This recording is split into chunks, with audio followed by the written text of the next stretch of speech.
Sa likod ng bawat tahimik na sandali, may mensahe na naghihintay upang baguhin ang iyong buhay. Gemini, naramdaman mo na ba ang isang bagay na kumikilos sa ilalim ng iyong kalooban? Isang bulong, isang tawag, isang nakatagong katotohanan na nais ng lumaya. Ang universo ay humihipo sa iyo, at ito na ang iyong senyales na makinig. Ang matagal ng katahimikan ay handa ng magsalita. Handa ka na bang pakinggan ito? Ang iyong kapalaran ay naghihintay, at ang kailangan mo lamang ay isang sandali ng tapang upang pasukin ang hindi kilala. Huwag hayaang makawala ang pagkakataong ito, ang mga sagot na hinahanap mo ay mas malapit kaysa sa inaakala mo. Sa katahimikan ng buhay, may higit pang nangyayari kaysa sa nakikita ng mata. Gemini, may kakaibang paraan ang universo upang makipag-usap sa atin kapag hindi natin inaasahan, sa mga tahimik na sandali at sa mga espasyo sa pagitan. Nararamdaman mo na ba ito? Isang hatak, isang pagbabago ng enerhiya, na parang may isang bagay sa loob mo na unti-unting gumigising. Ayon sa karunungang Filipino, hindi walang laman ang katahimikan, ito ay puno ng mga bulong ng ating mga ninuno at ng universo na gumagabay sa atin patungo sa ating tunay na landas. Paano kung ang mga sandali ng katahimikan ay hindi lamang mga paghinto, kundi mga mensahe? Mga mensahe na nakalaan para sa iyo, upang dalhin ka sa isang katotohanan na matagal mo nang iniiwasan. Magtiwala ka sa paglalakbay na ito, Gemini. Ang universo ay nagsasalita, at panahon na upang makinig.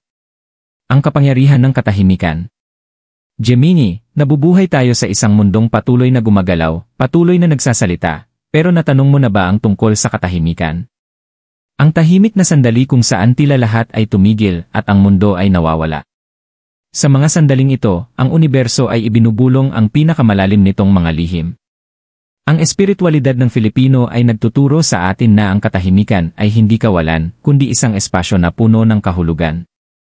Sa katahimikan, may isang makapangyarihang nangyayari, kahit na hindi mo pa ito nakikita.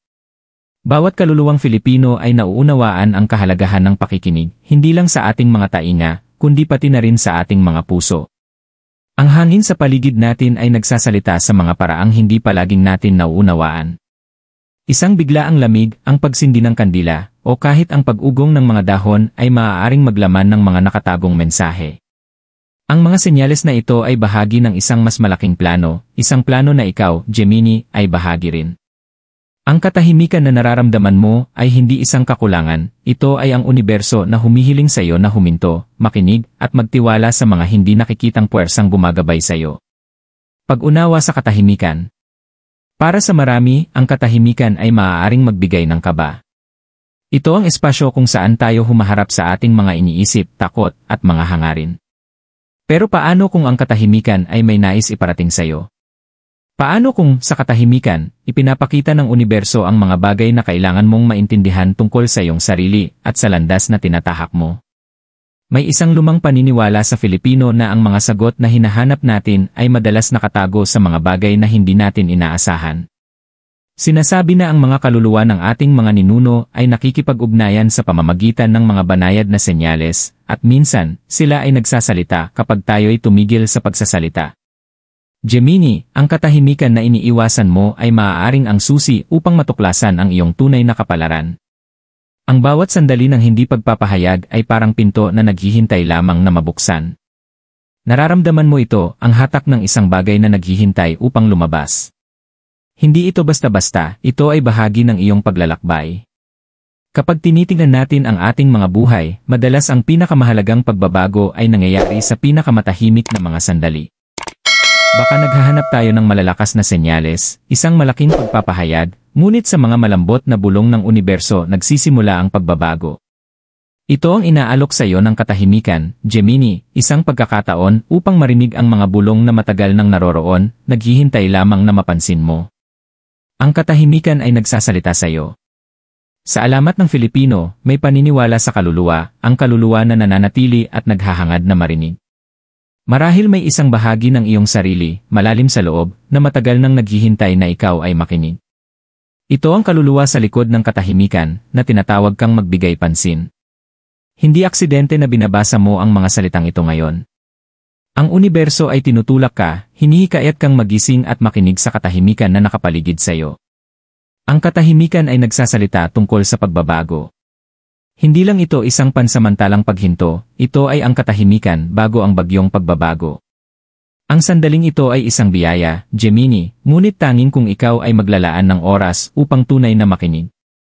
Madali tayong malulunod sa inday ng buhay, trabaho, pamilya, mga responsibilidad, ngunit ano ang mangyayari kung ikaw ay humakbang pabalik at payagan ang iyong sarili na maging tahimik? Kapag niyakap mo ang katahimikan, binubuksan mo ang iyong sarili sa isang mas malalim na pagkaunawa kung sino ka at saan ka patungo. Dito nangyayari ang mahika, sa mga tahimik na espasyo sa pagitan ng iyong mga pag-isip, sa mga paghinto sa pagitan ng iyong mga hininga. Ang universo ay palaging nakipag-usap sa ganitong paraan, sa pamamagitan ng mga banayad na senyales at tahimik na mensahe na, kapag na-decode, ay nagpapakita ng mga sagot na matagal mong hinahanap. Ang katahimikan ay hindi dapat katakutan, Gemini, ito ay dapat yakapin. Bakit ang katahimikan ay nagiging hindi komportable? Karaniwan para sa mga tao na makaramdam ng hindi komportable sa katahimikan. Sa ating abalang mundo, patuloy tayong naghahanap ng ingay, musika, pag-uusap, mga distraksyon. Ang katahimikan, gayunpaman, ay pinipilit tayong harapin ang nasa loob, at iyon ay maaaring maging kapwa-revealing at nakakaalarma. Ngunit sa kulturang Filipino, naniniwala kami na sa mga hindi komportableng sandali doon nagaganap ang paglago. Gaya ng pagkabali ng kawayan sa hangin, ngunit nananatiling nakatanim, kailangan mo ring matutong yumuko sa mga hamon ng buhay at hanapin ang lakas sa katahimikan. Gemini, ang katahimikan na ito ay hindi isang bagay na dapat iwasan, ito ay isang banal na espasyo kung saan maaaring magsimula ang pagbabago. Kapag natutunan mong yakapin ito, matutuklasan mong hawak nito ang mga sagot na matagal mong hinahanap. Nasa isang landas ka na at ngayon, inaanyayahan ka ng universo na huminto, makinig at maunawaan. Ang dati-rati hindi malinaw ay magsisimulang magbukas, at sa sandaling iyon, matutuklasan mong ang katahimikan ay hindi kailanman walang laman, ito ay puno ng potensyal, puno ng mga mensahe na nakalaan para lamang sayo. Ang mga nakatagong mensahe sa mga tahimik na sandali. May isang kasabihang Filipino, sa likod ng ulap may liwanag. Sa likod ng ulap may liwanag. Katulad nito, sa likod ng katahimikan may kahulugan. Ang bawat tahimik na sandali, bawat paghinto, ay isang pagkakataon upang muling kumonekta sa tunay na layunin ng iyong kaluluwa. At Gemini, panahon na para makinig ka. Ang katahimikan ay naghahanda sa iyo para sa mga susunod na mangyayari. Maaaring hindi mo pa ito nakikita, ngunit lahat ng iyong pinagdaanan, ang mga pagsubok, mga pagdududa, ang mga takot, ay nagdala sa iyo sa sandaling ito. Inihanda na ng universo ang entablado, at ang katahimikan ang unang akto ng iyong pagbabago. Ang kaluluwa sa likod ng katahimikan. Gemini, ang katahimikan ay hindi lamang kawalan ng tunog, ito ay puno ng mga laban ng isang kaluluwang matagal nang nagnanais na makalaya. Nararamdaman mo ba na may isang bagay na malalim sa loob mo na nais magsalita, ngunit nananatiling nakulong ang mga salita? Iyan ang kaluluwa sa likod ng katahimikan, isang puwersa na matagal nang naghihintay ng tamang pagkakataon upang lumabas. Ayon sa paniniwala ng Filipino, ang kaluluwa ay ang espiritu na nananatili kapag ang mga emosyon na hindi nalutas o mga katotohanan na hindi nasabi ay naiwan. Ito ay naghihintay ng perpektong sandali upang mag-angat, upang ipakita ang sarili, at upang gabayan tayo pasulong. Para sa iyo, Gemini, ang sandali ay ngayon. Ang kaluluwa sa loob mo, ang bahagi na matagal nang itinago sa dilim, ay tumatawag upang marinig. Hindi ito basta-bastang pakiramdam, ito ay isang malalim na panloob na laban. Ito ang bahagi mo na alam na may higit pa sa buhay kaysa sa iyong nararanasan. Nais nito ng pagbabago, ng transformasyon, ng kaliwanagan. At gayunpaman, ito ay nananatiling nakakulong sa katahimikan, naghihintay na ikaw ay maglaan ng pansin dito. Ang laban sa loob. Madaling ipagwalang bahala ang mga bagay na nagpapakaba sa atin. Itinutulak natin ito sa gilid, itinatago sa kailaliman ng ating sarili. Ngunit ang laban sa loob ay totoo. Habang pinipilit mong pigilin ito, lalo itong lumalakas. Ang kaluluwang ito, ang bahagi mo, ay hindi isang bagay na maaaring baliwalain magpakailanman. Sa espiritualidad ng Filipino, naniniwala kami na kapag ang kaluluwa ay nababahala, hindi ito magpapahinga hanggat hindi ito nakakakita ng kapayapaan. Ang kapayapaang ito ay dumarating lamang kapag ang katotohanan ay nabubunyag at nauunawaan. Gemini, ikaw ay dumadaan sa isang laban sa loob. Maaaring ito ay isang takot na matagal mo nang tinatago, isang tanong na hindi nasagot, o isang bahagi ng iyong sarili na hindi mo binigyan ng pansin. Ang laban na ito ay hindi lamang mental, ito ay emosyonal at espiritual. Ito ang pagtulak at hilahin sa pagitan ng kung sino ka at kung sino ka dapat maging. At habang iniiwasan mo ito, lalapit ito sa iyo. Maaaring makaramdam ka ng kawalan ng katiyakan, kalituhan, o maging salungatan, ngunit magtiwala na ang laban na ito ay bahagi ng iyong paglalakbay. Dadalhin ka nito sa isang lugar. Pagharap sa mga nakatagong bahagi ng iyong sarili. Sa kulturang Filipino, may isang kasabihang, ang hindi marunong lumingon sa pinagmulan ay hindi makararating sa paroroonan. Ibig sabihin, ang hindi marunong lumingon sa pinagmulan ay hindi makararating sa paroroonan. Gemini, upang magpatuloy, kailangan mong harapin ang mga bahagi ng iyong sarili na iyong iniwan. Ang mga nakatagong bahagi mo, ang mga takot, pagsisisi, at mga katotohanang hindi nasabi, ang siyang nagiging sagabal sa iyong landas. Hindi ito tungkol lamang sa mga bagay na nakikita mo, ito ay tungkol sa mga emosyon at karanasang nakatago sa ilalim ng ibabaw. Ang kaluluwa ay nahihirapan upang makalaya dahil alam nito na ang tunay na kalayaan ay dumating lamang kapag hinarap mo ang katotohanan. Ang katotohanan ito ay ang susi upang buksan ang iyong potensyal, at tinatawag ka nito upang maging matapang na harapin ito. Ang kapangyarihan ng pagharap sa iyong mga laban. Ang magandang balita ay kapag inamin mo ang mga laban na ito, magsisimula kang magpagaling. Ang mga tradisyong Filipino ay madalas na naglalaman ng mga ritual at mga gawain upang linisin ang kaluluwa at espiritu. Maaaring ito ay sa pamamagitan ng orasyon, panalangin, o isang ritual upang maglabas ng negatibong enerhiya. Ang mga espiritual na gawain ito ay nagsisilbing paraan upang tanggalin ang mga bigat na ating dinadala. Sa parehong paraan, Gemini, maaari mong alisin ang mga emosyonal na bigat na nagpapabigat sa iyo. Sa pagharap sa mga bahagi ng iyong sarili na nakatago sa katahimikan, ikaw ay kumuha ng unang hakbang patungo sa paggaling. Isipin ang sandaling ito bilang isang espiritual na paglilinis, isang pagkakataon upang harapin ang mga bagay na humahadlang sa iyong paglago. Maaaring hindi ito madali. Maaaring mangailangan ito ng pagharap sa mga masakit na alaala o emosyon na iyong iniiwasan. Ngunit ito ay isang mahalagang bahagi ng iyong paglalakbay. Tanging sa pamamagitan ng pagharap sa mga laban sa loob mo, matutuklasan mong ang kapayapaan at kaliwanagan na matagal mong hinahanap. Ang labanan ng kaluluwa ay iyong gabay. Maaaring magtaka ka, bakit kailangang dumaan ang kaluluwa sa ganitong pagsubok? Bakit kailangang magdaan ito sa ganitong magulong proseso? Ang sagot ay matatagpuan sa transformasyong nangyayari mula rito. Sa mga paniniwala ng Filipino, ang proseso ng laban ay hindi lamang isang hamon, ito ay paghahanda para sa mas malaking bagay. Naniniwala kami na bawat hirap na ating dinaranas ay humuhubog sa atin, naghahanda sa atin, at pinapalakas tayo para sa mga bagay na darating. Kung walang laban, walang paglago. Ang laban ng kaluluwa ay hindi layuning palakihin ang iyong kahinaan, Gemini, ito ay layuning palakasin ka. Ito ay nagtutulak sa iyo upang makinig sa mga bulong sa loob, upang yakapin ang mga bahagi ng iyong sarili na iyong iniiwasan. Sa pamamagitan ng laban na ito, matutuklasan mo ang iyong tunay na lakas. Ang laban ay hindi iyong kaaway, ito ang iyong gabay, na nagdadala sa iyo sa katotohanang kailangan mong tuklasin. Yakapin ang laban, ito ay bahagi ng iyong kapalaran. Tandaan, Gemini, ang laban ay bahagi ng iyong kapalaran. Hindi ito isang bagay na dapat takasan, kundi isang bagay na dapat yakapin.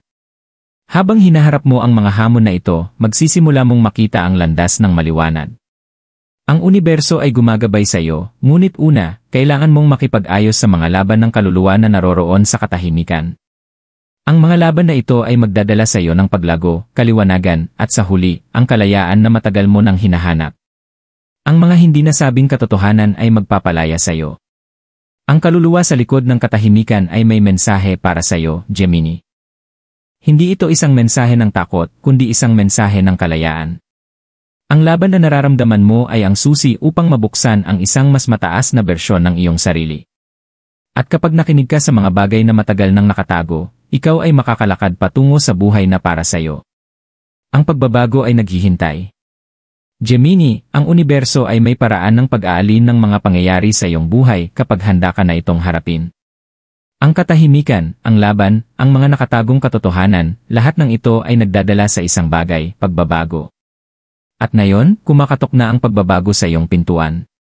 Maaaring magdulot ito ng kaba, kahit takot, ngunit hindi kailanman ang pagbabago ay isang bagay na dapat katakutan.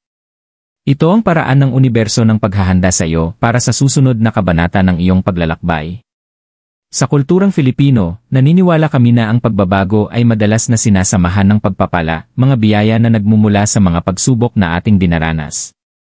Bawat hamon, bawat pagsubok, ay isang hakbang patungo sa isang mas maliwanag at mas ganap na hinaharap. Gemini, dumating na ang panahon upang yakapin mo ang pagbabago. Ang universo ay gumagabay sa iyo patungo sa isang bagay na mas malaki kaysa sa iyong inaakalang mangyayari, ngunit una, kailangan mong mag-take ng hakbang pasulong. Hindi ka maaaring manatili sa katahimikan sa laban. Panahon na upang mag-move on, mag-grow, at mag-evolve bilang tao na talagang nilalayong maging ikaw. Ang lakas ng pagpapatawad. Ang unang hakbang sa pagyakap ng pagbabago ay ang pagpapatawad sa mga bagay na hindi na nagsisilbi sa iyo.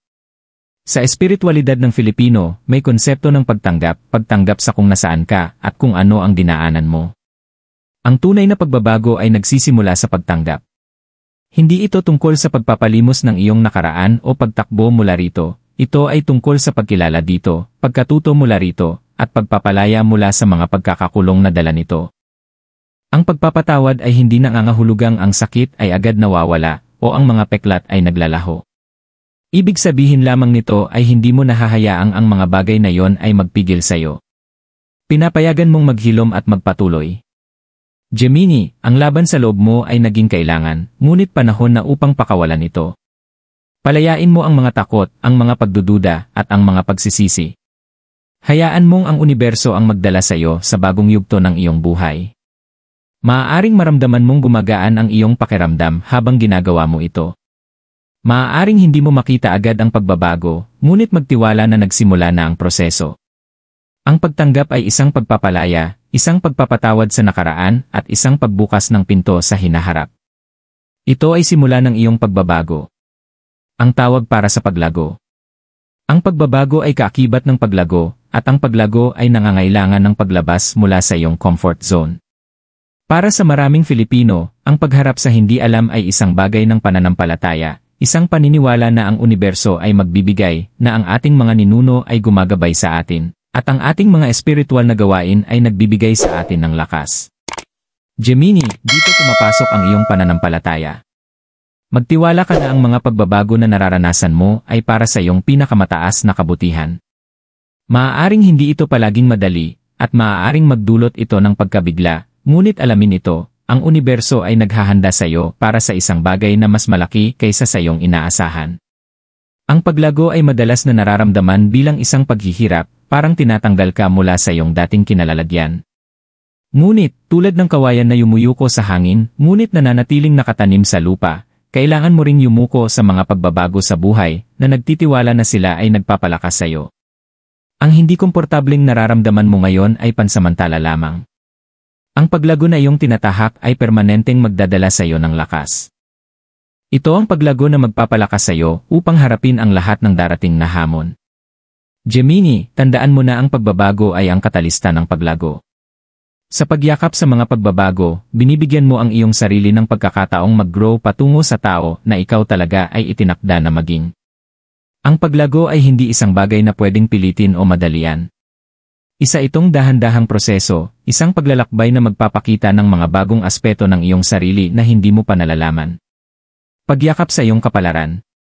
Ang pagbabagong ito ay hindi lamang tungkol sa pagpapalit ng mga kalagayan sa iyong paligid, ito ay tungkol sa pagbabago ng pananaw mo sa iyong sarili. Gemini, ang taong ikaw ay nagiging ngayon ay mas konektado sa iyong tunay na sarili, ang sarili na palagi mong alam na nariyan, ngunit hindi mo pa kayang maabot. Ang universo ay gumagabay sa iyo patungo sa sandaling ito, at ngayon, panahon na upang maglakad patungo sa iyong kapalaran. Itinuturo sa atin ng kulturang Filipino ang kahalagahan ng tadhana. Bawat tao ay may landas na tinatahak, at bagamat hindi natin laging nakikita kung saan ito patungo, nagtitiwala tayo na ito ang tamang landas. Gemini, ang iyong landas ay malapit nang magbago sa paraang hindi mo inaasahan. Ang pagbabagong pinagdadaanan mo ay susi sa pagbubukas ng iyong tunay na potensyal. Ito na ang iyong sandali ng paggising, ng pagtanggap sa iyong tunay na lakas. Ngunit una, kailangan mong pakawalan ang mga lumang bagay, ang mga komportable, ang mga kilala. Ang universo ay naghihintay na ikaw ay magpatuloy patungo sa iyong kapalaran, at tinatawag ka nitong magtiwala na ang lahat ng kailangan mo ay nasa iyo na. Ang universo ay gumagabay sa iyo. Ang pagyakap sa pagbabago ay nangangailangan ng tiwala, tiwala sa universo, tiwala sa proseso, at tiwala sa iyong sarili. Itinuturo sa atin ng espiritualidad ng Filipino na ang universo ay palaging nagbibigay, kahit na hindi natin nakikita ang daraanan. Sinasabi na kapag tayo ay nakaalin sa ating tunay na layunin, ang universo ay nagkakasundo upang tulungan tayo. Gemini, ang pagbabagong ito ay bahagi ng alignment na yon. Ang universo ay naghahanda sa iyo para sa sandaling ito, at ngayon ay oras na upang yakapin ang mga darating na pagbabago. Hindi madaling magbago, ngunit palaging may halaga ito. Ang taong ikaw ay nagiging ay ang taong ikaw talaga ay itinakda na maging. At Gemini, ang mundo ay naghihintay na ipakita mo ang iyong tunay at autentikong sarili. Magtiwala sa proseso, magtiwala sa tamang oras, at higit sa lahat, magtiwala sa karunungan na ibinibigay sa iyo ng universo. Ang hinaharap ay naghihintay. Ngayon, habang niyayakap mo ang mga pagbabago na darating sa iyong buhay, alamin mong ang hinaharap ay puno ng mga posibilidad. Ang universo ay may plano para sa iyo, at panahon na upang maglakad dito. Ang mga tahimik na sandali, ang mga laban, at ang mga nakatagong katotohanan ay lahat bahagi ng dakilang plano na ito. Ngayon, panahon na upang yakapin ang hinaharap ng bukas na mga kamay, magtiwala na ang paglalakbay ay magdadala sa iyo ng lahat ng iyong hinahanap. Gemini, ang iyong pagbabago ay nagsisimula pa lamang. Ang universo ay nagsasalita, at ikaw ay handa ng makinig. Ang hinaharap ay iyo, at naghihintay ito para sa iyo upang magsimula. Community Post. Gemini, the universe is guiding you. Nararamdaman mo ba ito? Ang pagbabago sa loob mo, ang mga tahimik na bulong mula sa universo na nag-uudyok sa iyo upang makinig ng mabuti. Gemini, sa bawat sandali ng katahimikan, may mensahe na naghihintay para sa iyo. Ang iyong kaluluwa ay tumatawag, hinihiling na yakapin mo ang pagbabago na unti-unting nangyayari. Sa kulturang Filipino, naniniwala kami na ang tadhana ay hindi kailanman basta-basta. Ang bawat liko, bawat pag-ikot, at bawat sandali ng katahimikan ay bahagi ng isang mas malaking plano. Ito na ang iyong panahon upang magpatuloy at yakapin ang pagbabagong naghihintay sa iyo. Magtiwala ka na ang universo ay gumagabay sa iyo, at ang iyong paglalakbay ay nagsimula na. Handa ka na bang makinig sa mga bulong ng universo? Ang mga sagot ay nasa loob mo, at ang hinaharap ay mas malapit kaysa sa iyong inaakala. Yakapin ang pagbabago, magtiwala sa proseso, at panoorin kung paano magbubukas ang iyong tunay na landas. Tandaan, Gemini, hindi ka nag-iisa, ang iyong mga ninuno, ang iyong panloob na karunungan, at ang universo mismo ay narito upang gumabay sa iyo. Ang susunod na kabanata ng iyong buhay ay naghihintay na.